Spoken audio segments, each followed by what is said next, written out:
Mercredi 20 septembre, le roi Charles III et sa femme Camilla Parker Bowles termineront leur première journée en France. La visite d'État dure 3 jours, par un dîner donné dans la galerie des glaces du château de Versailles en présence d'Emmanuel Macron.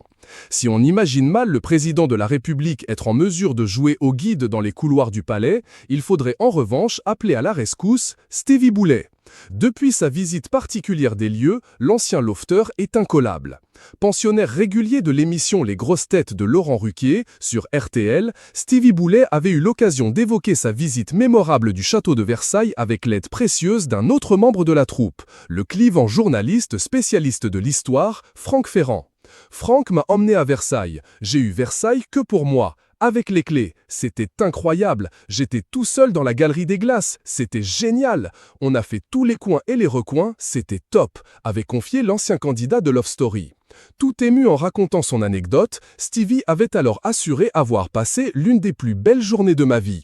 Une publication partagée par lesgrossetêtes, @lesgrossetêtes. Bien sûr, il a été questionné sur cette visite privée et taquinant par la bande. Tu vois bien qu'il a baisé dans le lit de Marie-Antoinette, avait ainsi lâché l'humoriste et comédien Max Boublil, faisant rire Franck Ferrand. Après une annulation de dernière minute en mars dernier en raison des mouvements massifs de grève contre la réforme des retraites et la menace d'une visite d'État chahutée, comme le risque de voir le courant coupé à Versailles en plein dîner, Charles III et Camilla remettent ça du 20 au 22 septembre 2023.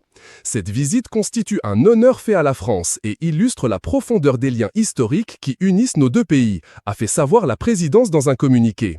Il s'agira de la 6e visite officielle d'un souverain britannique en France depuis 1957. La défunte Élisabeth II était venue plusieurs fois et les services de sécurité sont sur les dents. 8000 policiers et de gendarmes seront mobilisés dès le mercredi.